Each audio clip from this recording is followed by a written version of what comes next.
Hello guys, welcome back to my channel study with Anshu Shukla. आज हम सभी क्लास 11 फर्स्ट चैप्टर सेट्स को पढ़ेंगे, जिसे हिंदी में हम लोग समुच्चय कहते हैं। तो इस चैप्टर को पढ़ने से पहले हमें ये समझना पड़ेगा सेट्स होता क्या है। तो सेट्स वेल डिफाइंड कलेक्शन को ही हम लोग सेट्स कहते हैं। सुपरिभाषित समूह, तो सुपरिभाषित समूह को हम लोग क्या कह देते हैं? Sets well defined.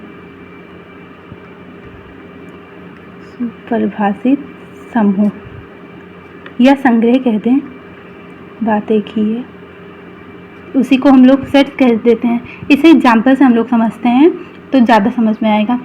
जैसे एग्जाम्पल, अंग्रेजी वर्णमाला के स्वर का संग्रह।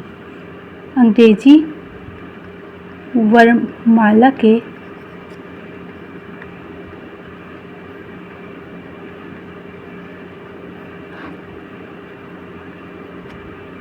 स्वर का संग्रह,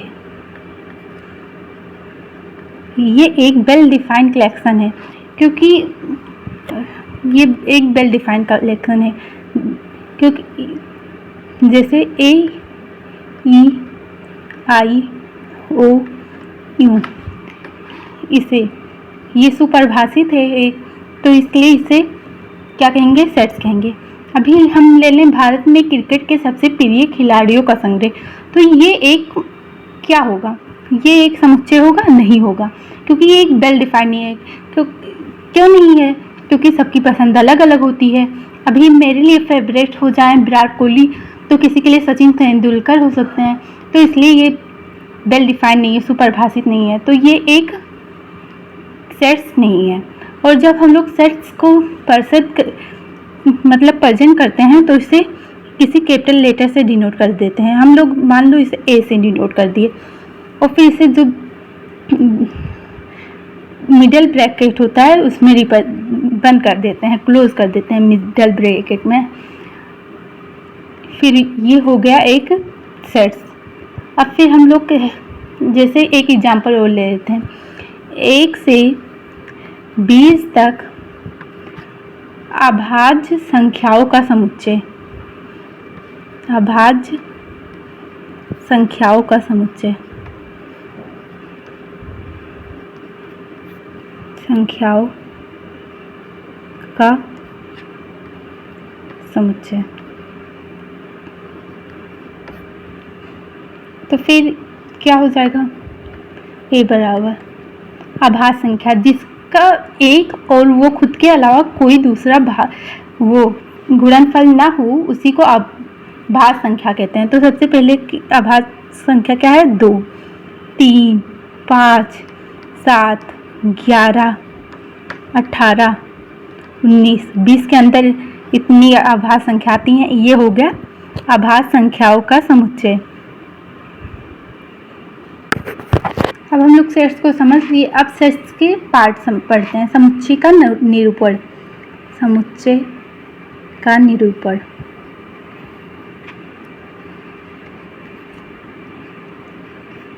मतलब इसे कितने भागों में बांटा गया है। तो ये 2 प्रकार के होते हैं, एक रोस्टर या सारण विधि रूप, रोस्टर या सारण विधि, जिसे सारण विधि भी कह देते हैं। और दूसरा जो होता है समुच्चय निर्माण रूप। कौन सा रूप? समुच्चय निर्माण रूप। समुच्चय निर्माण रूप। तो फिर सबसे पहले हम लोग रोस्टर वाला समझते हैं। पहला जो रोस्टर है, एग्जाम्पल से समझते हैं। तो इसको लिखते हैं, ऐसे लिखते हैं। इसके लिखने का क्या है? अव्यय एक, अव्यय मतलब एलिमेंट, मतलब उसमें जो रहता है पहला अव्यय, दूसरा अव्यय, फिर कामा लगाते हैं। ये सही से लिखने का तरीका है। अव्यय 2, अव्यय 3, ऐसे सो ऑन। फिर यहाँ पे ब्रैकेट बंद कर देते हैं। ये है रोस्टर रूप। और सारण विधि, वो समुच्चय निर्माण रूप कैसे लिखते हैं? एक्स इस प्रकार, इसे सच डेट या इस प्रकार, जो ये साइन इसे सच डेट पढ़ते हैं इंग्लिश में और हिंदी में इस प्रकार। एक्स इस प्रकार है, एक्स की परिभाषा की लिख देते हैं, परिभाषा, देन ब्रैकेट बंद कर देते हैं, ये होगा। अब इसे एग्जाम्पल से समझते हैं। रोस्टर रूप का एग्जाम्पल क्या है समझिए।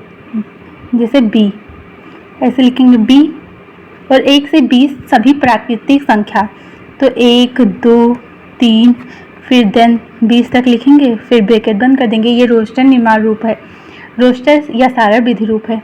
और फिर बी को हम लोग को समुच्चय निर्माण रूप में लिखना हो तो कैसे लिखेंगे, बी बराबर एक्स सच डेट या इस प्रकार, एक्स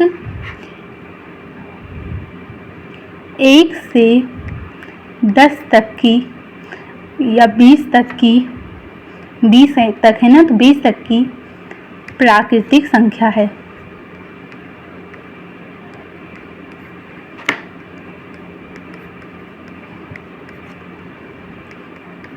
या इसे एक प्रकार और लिख सकते हैं इसी समुच्चय निर्माण रूप में। x इस प्रकार है, x belongs to natural number and greater than 1, smallest than 20। फिर इसे ब्रैकेट बंद कर दें, तो ये भी हो गया समुच्चय निर्माण रूप। और फिर 1-2 एग्जाम्पल लेते हैं हम लोग। क्या लें, हाँ सॉरी, चलो फिर एक क्वेश्चन हम लोग सॉल्व करते हैं।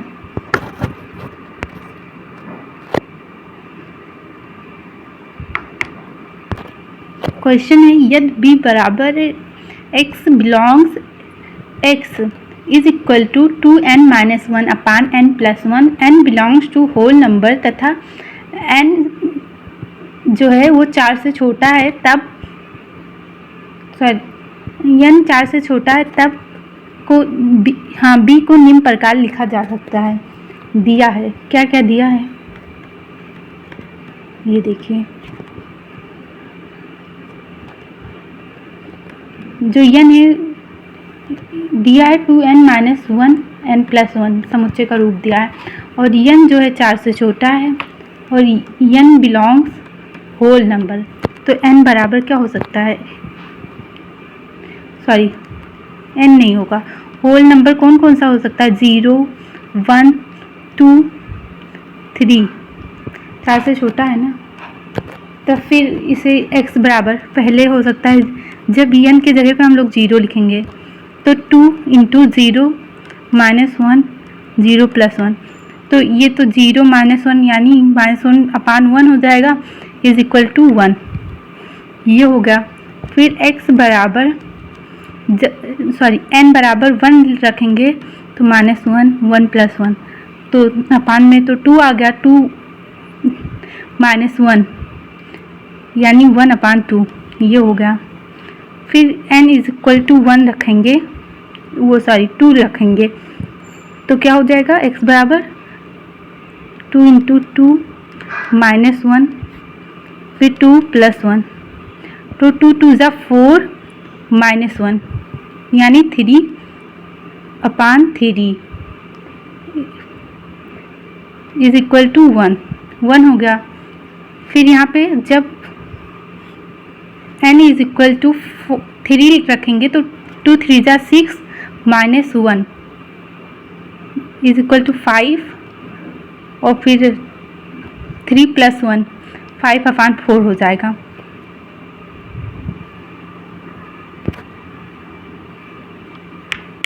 फिर यहाँ पे 5/4 हो जाएगा, तो इसके एलिमेंट्स क्या हो जाएंगे, इसे समुच्चय निर्माण रूप में लिखना है तो b इज इक्वल टू, पहला क्या था, जब 0 रखे थे तो -1 आ गया था, फिर कामा, फिर 1 रखे थे तो 1/2, 2 रखे थे तो 1 आया था, और फिर 3 रखे थे तो 5/4, ये हो गया इसका समुच्चय रोस्टेड रूप, ऐसे क्वेश्चन लगेंगे। फिर हम लोग एक क्वेश्चन की और बात करते हैं। नहीं, एक टॉपिक के एक ही क्वेश्चन सॉल्व करते हैं, वैसे भी बहुत सारे टॉपिक बचे हैं। और एक बात और ध्यान रखिए, एक फैक्ट है, रोस्टर रूप में अवयव का क्रम बदलने से कोई फर्क नहीं पड़ता है। अवयव का क्रम बदलने से कोई फर्क नहीं पड़ता है, कोई फर्क नहीं पड़ता है, नहीं पड़ता। जैसे एग्जाम्पल, ए बराबर TIGNOMENTRY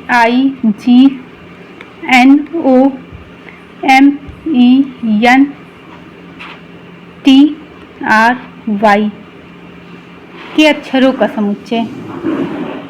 तो फिर इसमें हम लोग इसे आगे पीछे करके लिख सकते हैं, लेकिन एक बात और ध्यान रखना है हमें कि जब हम लोग रोस्टर रूप लिखते हैं तो उसमें अवयवों का क्रम रिपीट नहीं होता है, तो ये गलत है। देखिए यहाँ पे यन 2 बार आया है, तो ऐसा हो ही नहीं सकता। TI होगा, फिर G होगा, फिर यन होगा, फिर O होगा, यम होगा, ई होगा। लेकिन फिर यहाँ पे यन दोबारा आया तो नहीं लिखेंगे, टी दोबारा आया नहीं लिखेंगे, आर लिखेंगे, वाई लिखेंगे, देन ब्रैकेट क्लोज कर देंगे, ये हो जाएगा। कोई दोबारा तो नहीं लिख दिया है मैंने, नहीं, ऐसे ही होगा।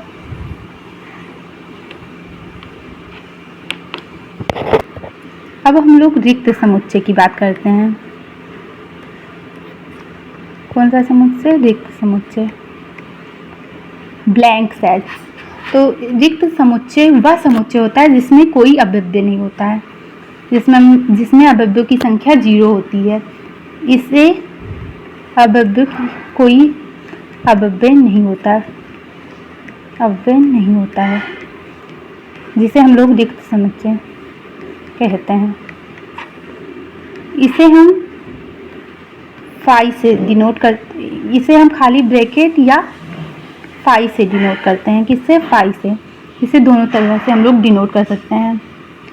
और फिर ये हो गया।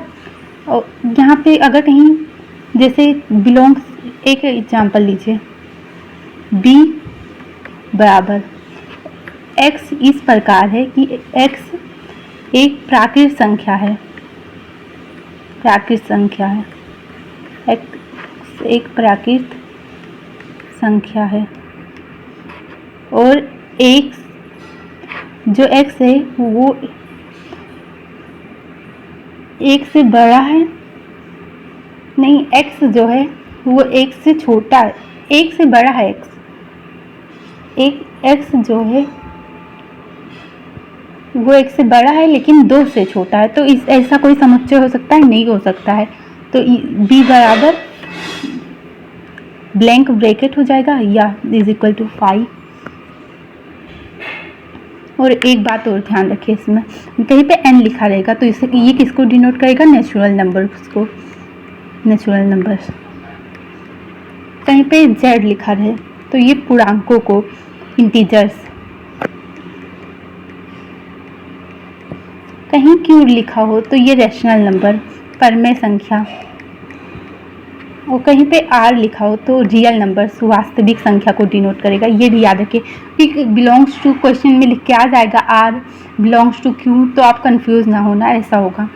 तो फिर अब हम लोग बात करते हैं परिमित और अपरिमित समुच्चय के बारे में। परिमित और अपरिमित समुच्चय।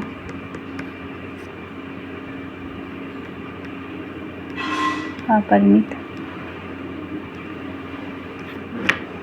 समुच्चय के बारे में, जैसे नाम से ही क्लियर है, जिसमें अवयवों की संख्या निश्चित हो, निश्चित अवयव, वो परिमित समुच्चय है। और जिसमें अपरिमित मतलब अनिश्चित अवयव हों, अनिश्चित अवयव, वो अपरिमित समुच्चय है।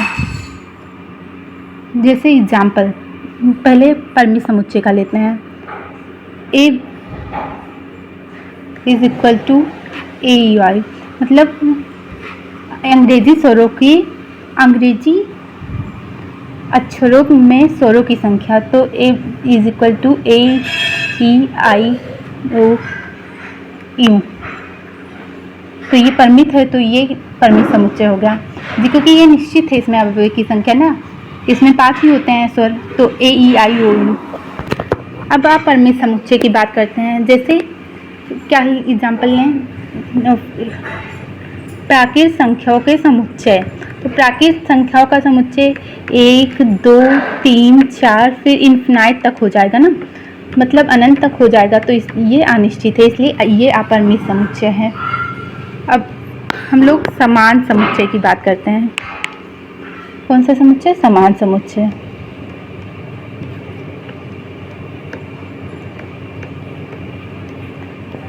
दो समुच्चय ए और बी,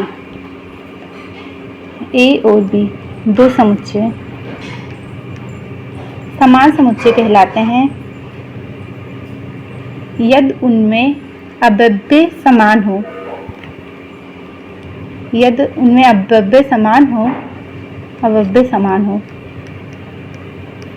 कर्म से फर्क नहीं पड़ता, आगे पीछे हो सकते हैं, लेकिन अवयव समान होना चाहिए। तब हम लिखते हैं A is equal to B. जैसे एग्जाम्पल,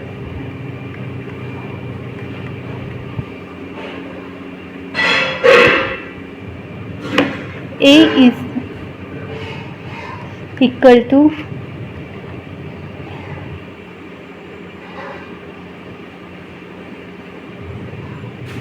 x इस प्रकार है, x belongs to natural numbers. फिर ये हो गया, और फिर यही अगर रोस्टर रूप में लिखा है यहाँ पे b से डिनोट करें ना, a और b। b is equal to 1 2 3 4 5 and infinite, क्योंकि वहाँ पे सीमित नहीं बताया गया है ना, तो फिर a is equal to b हो जाएगा। तो इसी को समान समुच्चय कहते हैं। इसी पे बेस्ड एक क्वेश्चन करते हैं हम लोग, जैसे a इज इक्वल टू 0 लिखा है, तो और फिर लिखा है दूसरा है b is equal to x इस प्रकार है कि x 15 से छोटा है और x 5 से बड़ा है। 15 से छोटा है और 5 से बड़ा है, तो ऐसा संभव है कि 15 से कोई छोटा और 5 से बड़ा हो? ऐसा कोई नंबर ही नहीं है। लेकिन ये दोनों सेम नहीं है, क्योंकि ये रिक्त समुच्चय को नहीं दर्शाता है, क्योंकि इसमें 0 एक अवयव है, और रिक्त समुच्चय वो होता है जिसमें अवयवों की संख्या 0 हो, ना कि उसके अंदर कोई अवयव हो। और उसे खाली ब्रैकेट से डिनोट करते हैं, उसके अंदर कोई एलिमेंट्स नहीं होता है। तो A doesn't is equal to B, ये हो गया है। कंफ्यूज करने के लिए दे देता है, तो हम लोग को पता होना चाहिए। ये एक क्वेश्चन हो गया। अब हम बात करते हैं उपसमुच्चय। उपसमुच्चय की, उपसमुच्चय क्या होता है? उपसमुच्चय समुच्चय का एक भाग होता है। जैसे ए इज इक्वल टू कक्षा 11 के सभी छात्राएं, एक कक्षा 11 के सभी छात्राएं, जिसमें सभी लड़के भी आगे लड़कियां भी आगे, और बी इज इक्वल टू कक्षा 11 के सभी लड़के,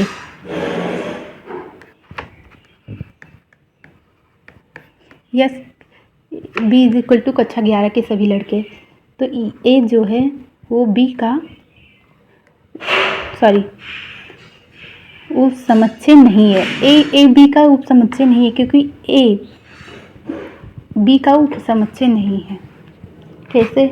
ए कक्षा 11 के सभी कक्षा छात्राएं हैं और बी कक्षा 11 के सभी लड़के हैं, तो ए बी के अंदर नहीं आता है, बल्कि बी ए के अंदर आता है। तो बी उपसमुच्चय है ए का।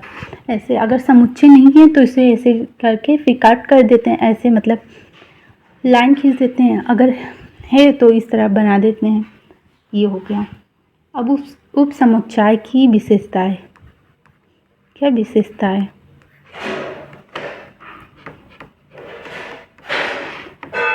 प्रत्येक समुच्चय स्वयं का उपसमुच्चय होता है। जैसे प्रत्येक समुच्चय स्वयं का समुच्चय होता है, यानी ए उपसमुच्चय है ए का। रिक्त समुच्चय फाई में कोई अवयव नहीं होता है, अतः हम इस बात से सहमत हैं कि प्रत्येक समुच्चय का एक उपसमुच्चय होगा। जो ए का है, ए का उपसमुच्चय एक है फाई। फाई हर समुच्चय का उपसमुच्चय फाई होगा। और फिर यदि ए उपसमुच्चय है बी का तथा ए डजंट इक्वल बी है, तो ए बी का उचित उपसमुच्चय कहलाता है और बी ए का अधिसमुच्चय कहलाता है। इसका कहने का मतलब है, देखो ए बी ए का उपसमुच्चय है और बी डजंट इक्वल ए है, तो ये इसका एक उचित समुच्चय है। और जो बी है वो ए का अधिसमुच्चय है। बी को ए का अधिसमुच्चय कहेंगे, इसको इसका क्या कहेंगे, अधिसमुच्चय। अधिसमुच्चय बी को ए का अधिसमुच्चय है। ठीक है, ये हो गया। अब हम पढ़ेंगे वास्तविक संख्याओं के समुच्चय के उपसमुच्चय। संख्याओं के समुच्चय के उपसमुच्चय। उपसमुच्चय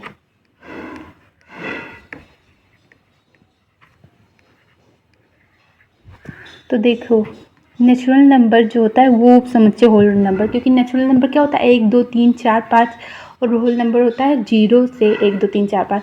तो नेचुरल नंबर उपसमुच्चय है होल नंबर का। और फिर नेचुरल नंबर समुच्चय है इंटीजर्स का, क्योंकि इंटीजर्स के अंदर भी सारे नेचुरल नंबर आ जाते हैं। फिर नेचुरल नंबर समुच्चय है पूर्णांक होल नंबर्स का। नेचुरल नंबर समुच्चय है रियल नंबर का। और फिर इंटीजर्स किसका समुच्चय है, होल नंबर्स का।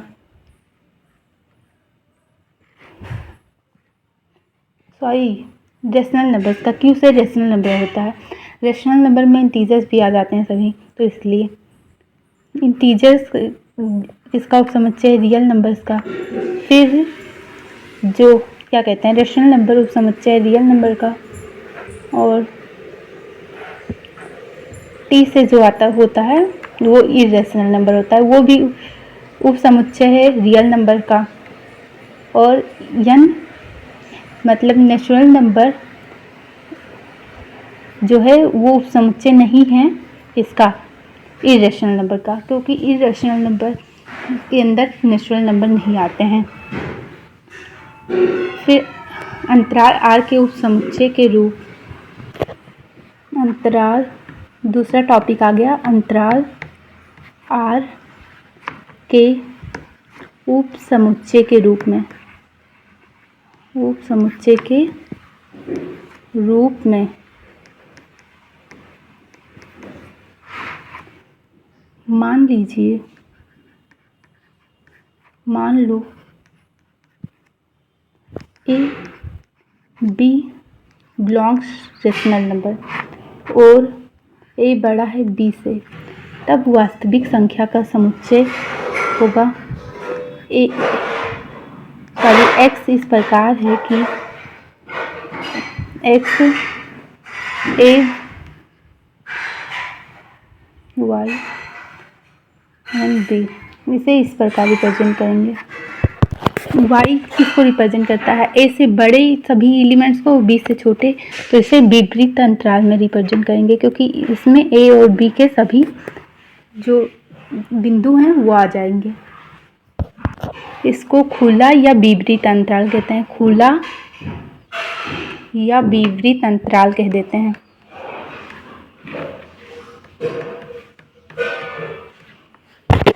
जब हम ए बी को इस वाले ब्रैकेट में लिख देंगे तो ए बी बंद, इसे बंद अंतराल कहते हैं। कौन सा अंतराल, बंद अंतराल। तो जो ये इसको किसको प्रेजेंट करेगा, एक्स इस प्रकार है कि ए के बराबर भी रहेगा, ए से छोटा, एक्स इस प्रकार की ए के सभी ए के बराबर और ए से बड़े और बी से के बराबर और बी से छोटे सभी एलिमेंट्स को अव्यय को डिनोट करेगा, बिंदु को बताएगा। इसे बंद अंतराल कहते हैं। इस वाले अंतराल को बंद अंतराल कहते हैं।